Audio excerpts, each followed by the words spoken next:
Tanti auguri, Batman. Ti sei accorta anche tu che in questo mondo di eroi nessuno vuole essere Robin. Così cantava Cesare Cremonini nel 2017, facendo riferimento a una società, la nostra, egoriferita, in cui tutti siamo protagonisti e mai sidekick, mai compagni di spalla dell'eroe. Ma se Robin fosse meglio di Batman?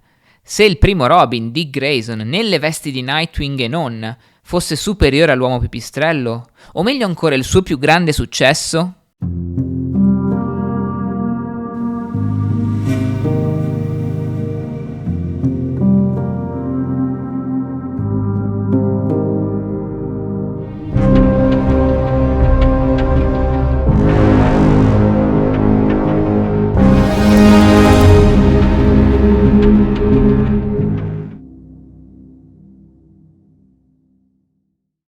Benvenuti a Storie di Fumetti e Cinema, dove parliamo delle nostre passioni a 360 gradi. Prima di incominciare ovviamente vi voglio ricordare di iscrivervi al canale, attivare la campanella e lasciare un commento qui sotto.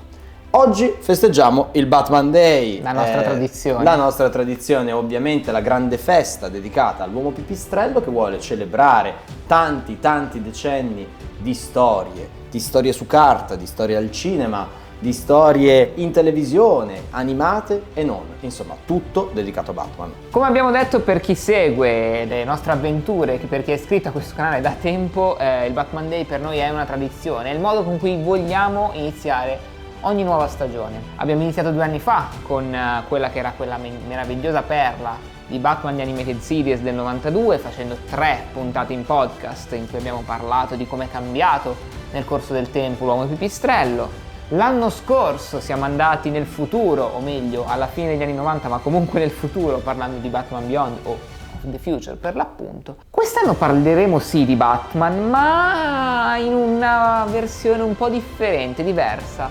perché il nostro focus andrà su Dick Grayson, su Robin, colui che forse potrebbe essere la migliore versione di Batman. L'occasione è anche ghiotta perché ultimamente Nightwing sta vivendo un nuovo periodo d'oro. Infatti la sua più recente miniserie, scritta da Tom Taylor e disegnata da Bruno Redondo, pubblicata proprio in questo periodo da Panini Comics anche qui in Italia, sta avendo un grande successo di vendita e di critiche. Si è anche portata a casa ben 2 Eisner Award più di recente, quindi veramente tanta roba. La stessa DC Comics ultimamente con Dawn of DC ha preso Dick Grayson e lo ha messo al centro del villaggio. È lui infatti il cardine attorno al quale ruota tutto l'universo DC.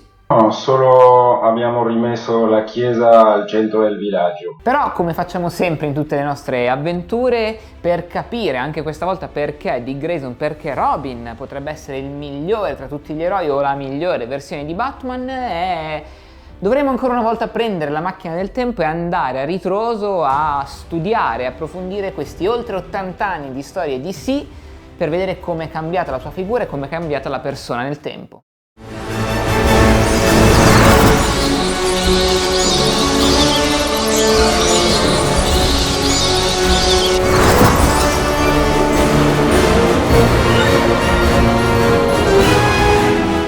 A seguito del successo di Superman, alla fine degli anni 30, la DC Comics e tutta una serie di più o meno piccole case editrici corre all'armamento.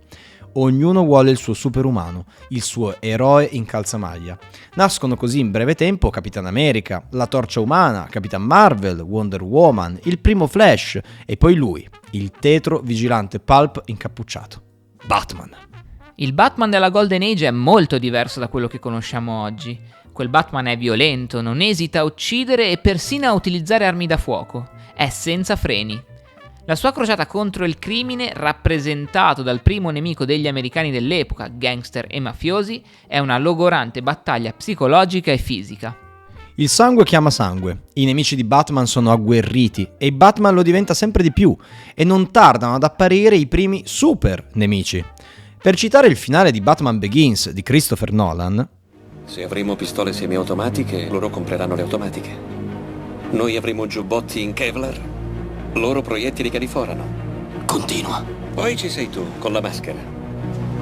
e il vizio di salire e scendere dai tetti. E allora, a quei tempi Batman era senz'altro una figura molto amata dai più giovani, meno dai giovanissimi. E sì, questo perché quelle prime storie di Batman erano molto violente e questa violenza teneva a freno i genitori dall'acquistare questo tipo di storie ai ragazzi più piccoli. Nel frattempo però c'erano anche altri due supereroi che andavano a dividersi, diciamo, la fetta di mercato di questa fascia d'età, ovvero Superman, sempre in casa DC all'epoca National da una parte, e il suo più grande rivale, Capitan Marvel, a.k.a. Shazam. Fatto di zucchero filato e di panna montata, il tono delle storie di Capitan Marvel, oggi Shazam, era adatto ai giovanissimi e fu proprio su queste pagine che venne introdotta un'idea tanto semplice quanto rivoluzionaria.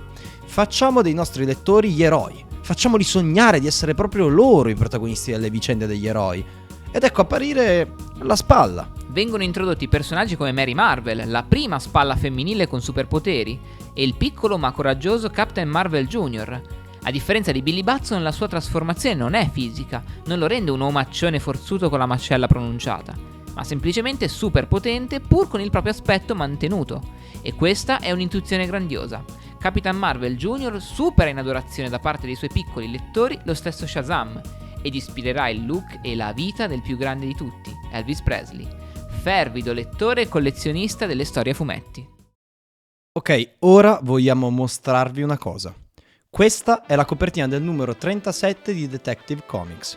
Vediamo Batman andare incontro a un uomo armato di coltello, mentre tiene per il collo, sospeso a mezz'aria, un brutto ceffo, circondati dalla nebbia su un tetto notturno. E questo è Detective Comics 38, letteralmente il numero successivo. Batman sorride guardando il suo nuovo, rinnovato lettorato, quello dei bambini e dei più giovani.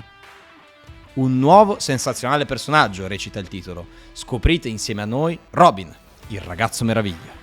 Questo è il volto del ragazzino destinato a cambiare per sempre il mondo del fumetto, la cultura pop e, ebbene sì, anche Batman. La storia di origine di Dick Grayson è rimasta a lungo immutata e di poco arricchita sin da quel numero 38 di Detective Comics. Figlio degli acrobati Grayson volanti, i suoi genitori vengono assassinati davanti ai suoi occhi dal mafioso Tony Zucco, lasciando il piccolo Dick inerme e senza nessuno. Qualcosa nella testa del piccolo Batman in erba scatta però, ed è quella possibilità di poter salvare qualcuno dalla disperazione che ha provato anche lui da piccolo. Quella possibilità di redimere parte di quel dolore e di incanalare quel male nella direzione corretta. La possibilità di avere un amico. Bruce, forte della propria fortuna, adotta il giovane e lo addestra alla lotta al crimine, donandogli una nuova identità segreta e un costume. La stessa scelta del nome, Robin Pettirosso, è opposta a quella dell'uomo pipistrello, che è un animale che richiama la paura, l'oscurità. Il costume invece si ispira al colorato verde di Robin Hood, l'eroe dell'Inghilterra medievale, ma in generale l'intenzione dietro la sua creazione era quella di dare a Batman un cambio di rotta. E funziona. L'impatto dell'arrivo di Robin è strepitoso. Le vendite delle storie di Batman raddoppiano nell'arco di 2 mesi letteralmente. E questo perché Robin è per i più giovani una figura di facile empatia. È giovane come loro, non ha poteri come loro, insomma, possono rivedersi in lui. E le storie, queste vengono completamente rivoluzionate. E quindi ciao ciao, smitragliate e violenza. Batman e Robin di colpo sono circondati da personaggi colorati. Le minacce sono sempre meno minacciose, i criminali sono sempre meno inquietanti. La vicinanza di Robin trasforma lo stesso Bruce da angosciante e angosciato psicolabile a bonario e sorridente vigilante. Un po' fratello maggiore e un po' papà. Robin porta con sé a distanza di poco tempo anche un nuovo personaggio sino a quel momento inedito. Alfred Pennyworth, il fido maggiordomo di Batman che diverrà per Dick una figura paterna di inestimabile valore nel tempo. Ecco, questa nuova famiglia che si forma, quella che Bruce si è creato per le esigenze editoriali della DC Comics, è quel primo embrione della Bat Family e del suo futuro successo. But all good things must come to an end, come diceva Nelly Furtado. E questa fine, per le cose bellissime che abbiamo appunto appena raccontato, si chiama La seduzione degli innocenti. Il saggio di Frederick Wertham, lo psichiatra che dipingeva i fumetti di supereroi come il male peggiore del mondo per le menti di giovani americani, non solo fa precipitare la considerazione per gli albi a fumetti davanti al controllo del governo, ma in particolare sottolinea l'ambiguità sessuale e morale della relazione tra Batman e il suo giovane amico. Questa controversia, che lascia ovviamente il tempo che trova a distanza di tanti anni, è però ancora oggi da chi parla con superficialità e ignoranza un tema per attaccare i supereroi. Non ci dilungheremo perché sarebbe dare importanza a una gigantesca, odiosa e insopportabile fesseria. Se davvero vedete con occhi maliziosi questa storia, fatevi curare perché, siete pericolosi.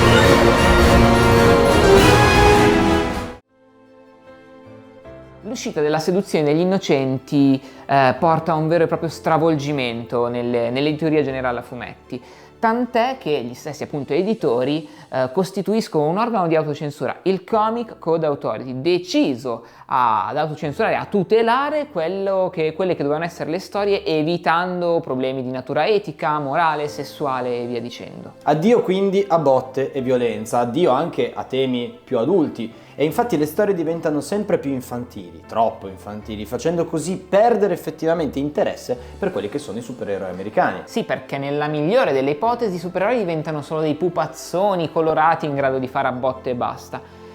Nella peggiore, per i genitori diventano l'emblema, l'anticamera di messaggi satanisti, omosessuali, comunisti, insomma tutto ciò che poteva essere un pericolo per le giovani menti degli americani. Gli anni 50 divengono quindi il periodo buio dei supereroi americani e lo stesso Batman ne patisce le conseguenze. Infatti, in termini di vendita e di successo, l'uomo pipistrello perde notevolmente.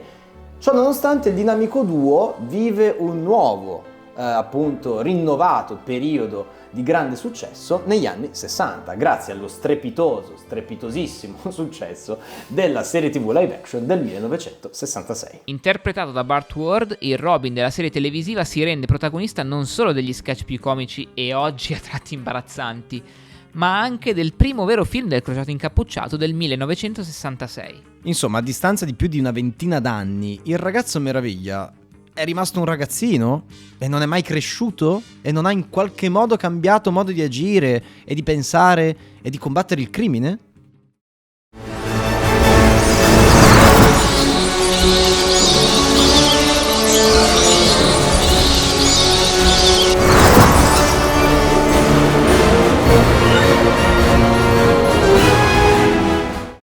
In DC Comics, più che in altri editori di fumetti, c'è un concetto sviluppato bene nel corso degli anni, quello di legacy.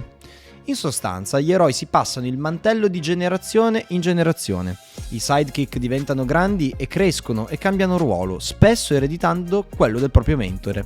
Il più noto di tutti in questo senso è Wally West, il secondo Flash, che ha preso il costume di Barry Allen, ovvero suo zio, dopo la sua morte in Crisi sulle Terre Infinite. E Robin in questo senso non è da meno, ma nel 1964 si rende lui protagonista e fondatore di una piccola formazione, una piccola versione della Justice League, ovvero i Teen Titans, appunto una versione legacy di tutto ciò che potevano essere quegli eroi fatti da teenagers. Il team vede il successo e lo sviluppo però negli anni '80, quando il leggendario sceneggiatore Marv Wolfman e la superstar delle chine George Perez, purtroppo scomparso recentemente, si unirono sotto la guida di Len Wein per sconfiggere il più grande villain di quel periodo del DC Universe, gli X-Men. Eh già, proprio gli X-Men, perché nel dicembre del 1980, quando viene deciso negli studi della DC Comics il boost editoriale ai Teen Titans, gli X-Men di Chris Claremont stravincono in termini di vendite e di successo, perché sono la serie proprio più venduta negli Stati Uniti e oltre. E come? Perché hanno questo successo? Gli elementi sono molto semplici. Teen drama, elementi da soap opera che si vengono a ripercorrere nel corso del tempo e soprattutto un grande cast di grandi personaggi e grandi artisti. La soluzione in casa DC è quindi quella di rispondere al fuoco col fuoco, proponendo cioè una formazione di giovani eroi in erba, con superpoteri e superproblemi, capaci di empatizzare con il nuovo target dei comic books dell'epoca, ovvero i teenager. E di che è il leader assoluto, il capo senza poteri, ma addestrato dal migliore degli strateghi. Ed è qui, lontano da Batman, che cresce, che impara ad essere un uomo, che raccoglie l'ammirazione e il rispetto della comunità degli eroi. Qui conosce le altre sidekick, altre spalle, altri come lui, cresciuti nell'entusiasmante ombra del mantello del proprio mentore. E però quest'ombra sa essere tanto positiva quanto pesante, quanto difficile da accettare. Dick Grayson guida i Titans per tutto l'arco narrativo, un successo di critiche e di vendite di Wolfman e Perez. Si innamorerà di Starfire, vivrà gioie e dolori, e poi assumerà il ruolo di Nightwing.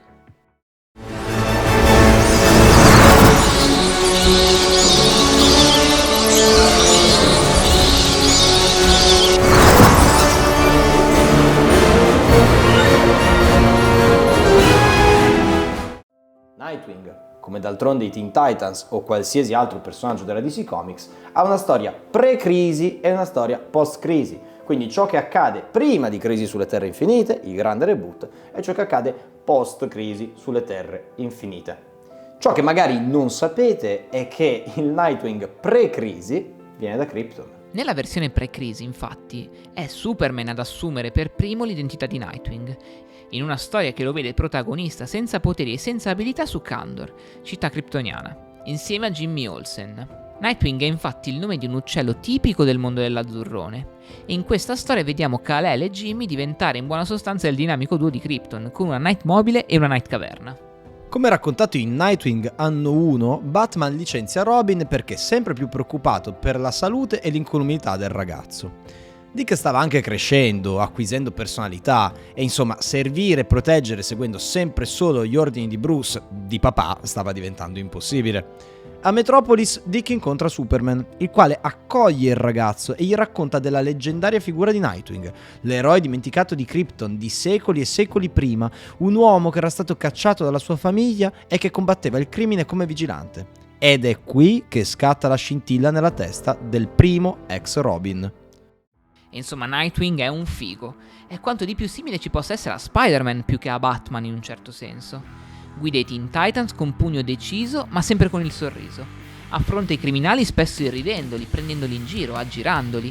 Ha la forza fisica e l'agilità di un atleta, la tecnica e la tattica ispirata da Batman, gadget tecnologici altrettanto decisivi in combattimento e nell'analisi dei crimini.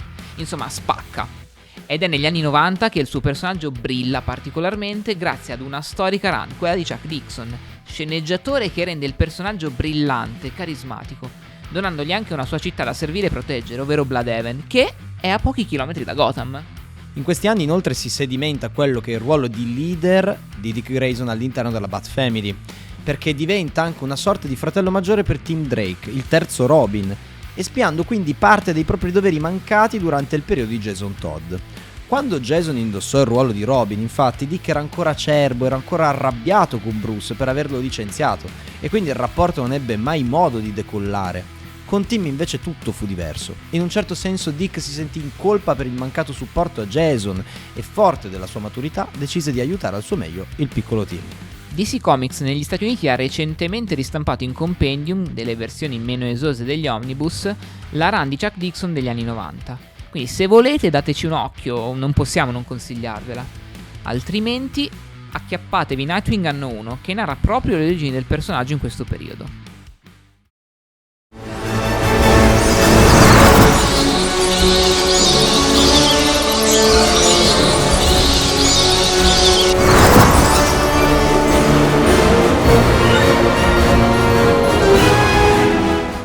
All'inizio degli anni 2000, con l'intento di risollevare le vendite dell'uomo pipistrello, DC Comics decide di affidare Batman a Grant Morrison, il geniale sceneggiatore scozzese già protagonista con Animal Man, Doom Patrol, X-Men e tanto altro ancora. Morrison arriva a due conclusioni fondamentali che sono alla base della sua stessa idea di Batman. La prima è che tutto ciò che è successo pre-crisi, post-crisi, reboot o non reboot sia effettivamente successo nella vita di Batman. Quindi dalle atmosfere più campi degli anni 60, degli anni 50, il periodo oscuro, al revisionismo di Frank Miller con il ritorno del Cavaliere Oscuro e Anno 1.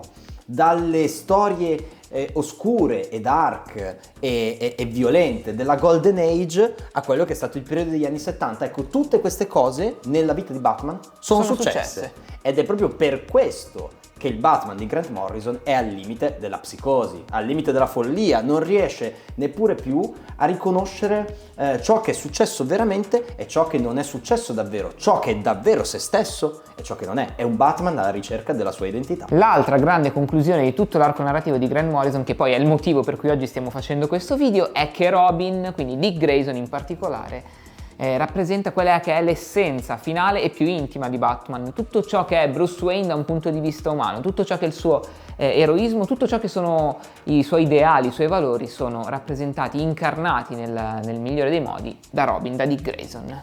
Tutta la run di Grant Morrison ruota attorno alla figura di Robin, prima di tutto introducendo nell'ultima incarnazione Damian Wayne, il figlio di Batman ma cresciuto nella distorta e disfunzionale famiglia di Ra's al Ghul, e poi affidando il mantello di Bruce, apparentemente morto, proprio a Dick Grayson. Solo lui e soltanto lui poteva indossare le vesti di Bruce, pur non volendolo fare da principio. Solo lui, il migliore tra noi, poteva combattere come lui, ragionare come lui e vincere il crimine come lui, ma soprattutto crescere un Robin di nuovo orfano, senza padre e dal carattere ingestibile e insostenibile. Le avventure di Batman e Robin firmate Morrison e Frank Quitely sono una gioia per gli occhi e per la mente. Sono frizzanti, energiche, spettacolari. Ancora una volta, chi sa scrivere e ama i fumetti ha visto in Dick Grayson la luce.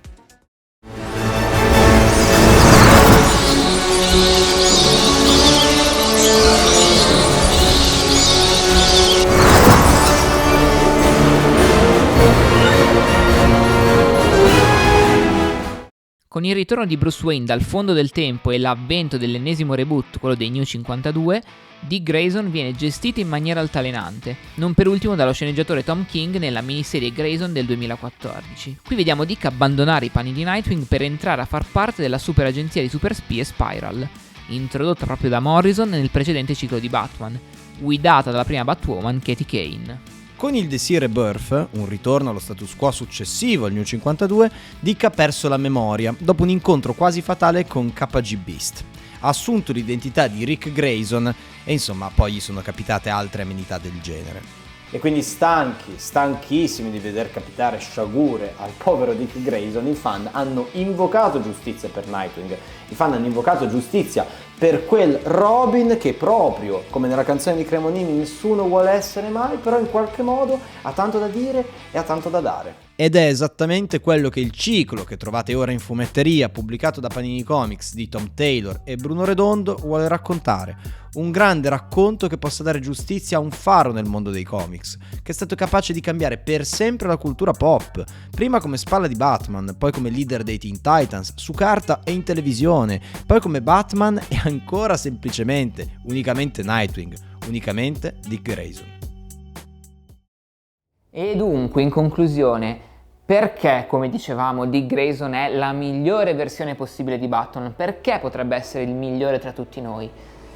Proviamo a darvi un attimo la nostra interpretazione. Ecco, forse perché Dick Grayson è quello che Batman non è riuscito a essere. Dick è quello che ha sconfitto i propri traumi e demoni interiori, ma non rifuggendoli in missioni sempre più pericolose, non dimenticando quello che gli è successo nella vita, ma accettando la sua vita, accogliendola, facendo sì che tutto ciò che gli è successo fosse una lezione da cui poter sempre migliorare, imparare e andare avanti. Insomma, Dick Grayson, come Bruce, è quello che rimane orfano, ma è riuscito ad andare avanti, ad andare oltre i suoi traumi, e questo è riuscito a farlo non da solo, ma grazie a due persone che gli hanno dato quell'amore, quegli insegnamenti di cui aveva bisogno un ragazzino a quei tempi: Bruce Wayne e Alfred Pennyworth. Dick Grayson potrebbe essere il migliore Batman possibile perché è il Batman guarito dall'ossessione. E con questo noi non possiamo che non augurarvi un felice inizio di stagione di Storie di Fumetti